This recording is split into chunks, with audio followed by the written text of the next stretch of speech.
क्या भारत के प्रधानमंत्री नरेंद्र मोदी ने इजराइल में भारत की नाक कटवा दी?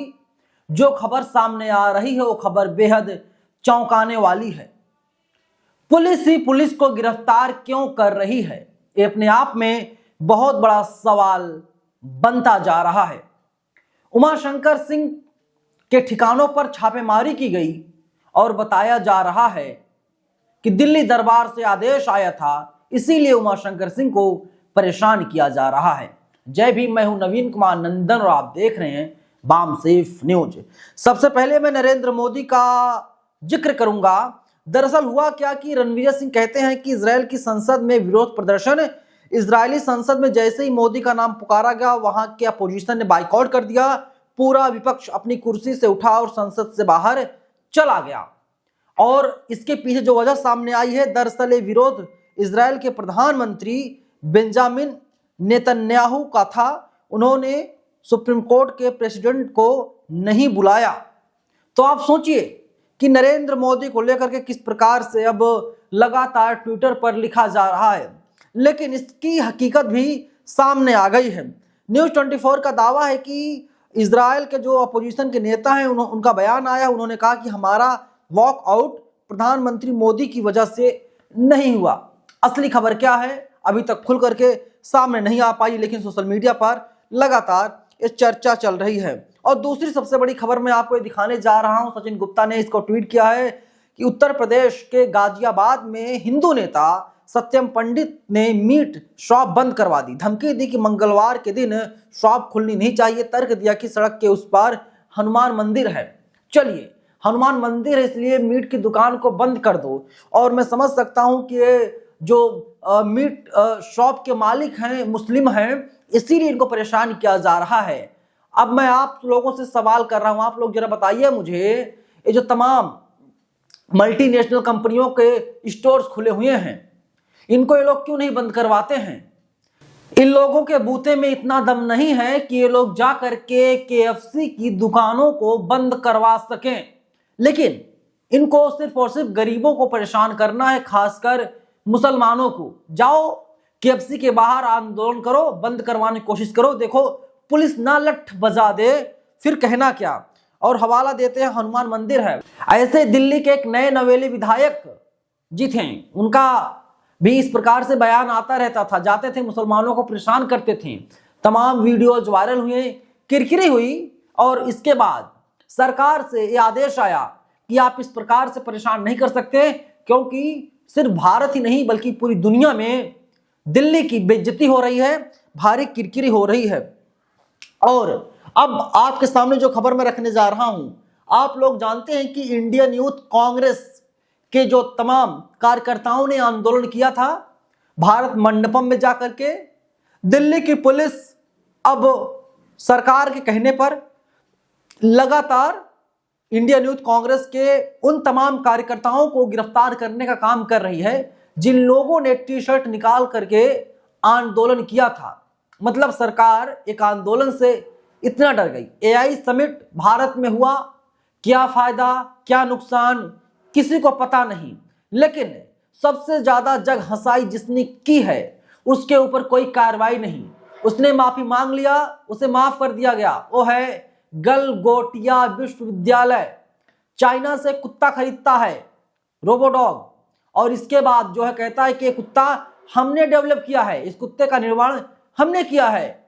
चाइना वाले क्लेम कर देते हैं, सच्चाई सामने आ जाती है और गलगोटिया को भारत मंडपम से भगा दिया जाता है।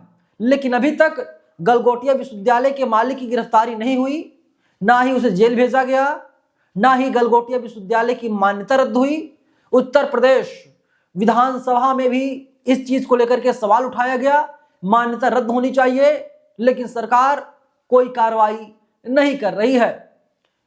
देखिए, जो आंदोलन इन लोगों ने जो प्रोटेस्ट किया भारत मंडपम में, वो कतई ठीक नहीं है, कतई जायज नहीं है। लेकिन जिस प्रकार से बचाया जा रहा है गलगोटिया वालों को, जिसने पूरी दुनिया में भारत की जगहसाई की, उसके ऊपर कोई कार्रवाई क्यों नहीं हो रही है? दिल्ली पुलिस जाती है नॉर्मल कपड़ों में देश के अलग अलग राज्यों में पहुंच गई हिमाचल प्रदेश। इंडियन यूथ कांग्रेस के कार्यकर्ताओं को गिरफ्तार करने के लिए। हिमाचल में कांग्रेस पार्टी की सरकार है। जब वहां की पुलिस इंडियन यूथ कांग्रेस के कार्यकर्ताओं को ले जाने से मना कर दिया तो दोनों में बकझक होने लगी, कहासुनी होने लगी। और फिर इसके बाद हिमाचल प्रदेश की पुलिस ने दिल्ली पुलिस को गिरफ्तार कर लिया। गिरफ्तार करके जो है इनको अदालत में पेश किया गया। तो आप सोचिए किस प्रकार से पुलिस का मिसयूज हो रहा है। कौन मिसयूज कर रहा है? ये तय आपको करना है। एक तरीका होता है किसी को गिरफ्तार करने का। पहुंच जाती है पुलिस दिल्ली से हिमाचल प्रदेश, बिना लोकल थाने को इन्फॉर्म किए, बिना हिमाचल पुलिस को बताए गिरफ्तार करने लगती है। और जबकि कानून संविधान ये कहता है अगर आप गिरफ्तार करने जा रहे हैं तो लोकल पुलिस स्टेशन को बताना होता है। वजह क्या है, क्यों गिरफ्तार करने आए हैं।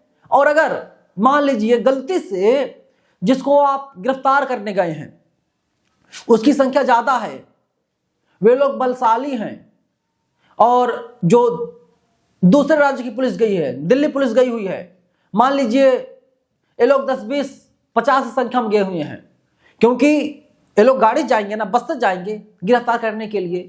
कोई अटैक कर दे दिल्ली पुलिस के ऊपर, जिम्मेदारी किसकी बनेगी? तो यही कहा जाएगा देखिए दिल्ली पुलिस हिमाचल प्रदेश में सेफ नहीं है। और जब लोकल थाने को इन्फॉर्म किया जाता है तो जो लोकल थाने की पुलिस होती है वो सुरक्षा मुहैया करवाती है। बाकायदा लोकल थाने की पुलिस भी साथ में जाती है, गिरफ्तार करवाती है अगर गिरफ्तारी का रीजन वैलिड है तो। और चलिए अब उमाशंकर सिंह की बात कर लेते हैं। भारतीय जनता पार्टी के ऊपर गंभीर आरोप लग रहा है कि इन लोगों ने छापा डलवाया है इनकम टैक्स का। लेकिन उमाशंकर सिंह के बारे में जानिए। उमाशंकर सिंह बहुजन समाज पार्टी के इकलौते विधायक हैं, मायावती जी के बड़े करीबी माने जाते हैं। और मायावती जी का भी खुल करके बयान आ गया है, उन्होंने बड़ा बयान जारी कर दिया अपना। और अब ये कहा जा रहा है कि उमाशंकर सिंह को सिर्फ परेशान करने की कोशिश की जा रही है। 2 साल से उमाशंकर सिंह को कैंसर की बीमारी है। उमाशंकर सिंह जिंदगी और मौत के बीच में लटके पड़े हैं, लड़ाई लड़ रहे हैं। और तबीयत खराब होने के बावजूद उनके घर पर, उनके ठिकानों पर इनकम टैक्स छापेमारी होती है। ये कतई ठीक नहीं है। वहीं योगी सरकार के मंत्री जो हैं दिनेश सिंह, वे भी खुलकर सामने आ गए। उन्होंने कहा कि देखिए जिस प्रकार से उमाशंकर सिंह को परेशान किया जा रहा है वो कतई ठीक नहीं है। रिश्तेदारी है उमाशंकर सिंह और दिनेश प्रताप सिंह जो मंत्री हैं दोनों लोगों के बीच में, और इसका जम करके वे विरोध करने का काम कर रहे हैं। लेकिन भारतीय जनता पार्टी कोई नेता इस पर बोलने के लिए तैयार नहीं है जो खुल करके अपनी सरकार की आलोचना कर सके। क्योंकि ये जो इनकम टैक्स हो और जो तमाम एजेंसियां हैं ये लोग भारत की सरकार को रिपोर्ट देती हैं, बताती हैं कि फला आदमी के घर हम लोगों ने छापा डाला, इतना कैश मिला, इतना गहना मिला, इतना फला फला सामान मिला, ये लोग बताते हैं। तो जब सरकार के अंडर में ये सारी एजेंसियां काम कर रही हैं तो जाहिर सी बात है किसी ना किसी ने आदेश दिया होगा और तभी इनकम टैक्स की टीम पहुंचती है। आपने देखा किसी भारतीय जनता पार्टी के नेता के घर पर, दफ्तर पर छापेमारी क्यों नहीं होती? आपने देखा एनडीटीवी के मालिक को किस प्रकार से परेशान किया गया, एनडीटीवी पर छापे मारे गए। लेकिन अब खबर सामने आ रही है जब एनडीटीवी अडानी के पास आ गया, एनडीटीवी बिक गया, उसके बाद अब जो है एनडीटीवी के पुराने मालिक को क्लीन चिट दे दी गई है, उन्हें बाइज्जत बरी कर दिया गया है। मतलब कोई दिक्कत नहीं थी, सब कुछ ठीक था, सब बेहतर था। हमको समझना पड़ेगा, सोचना पड़ेगा आखिर इस देश में चल क्या रहा है। धन्यवाद।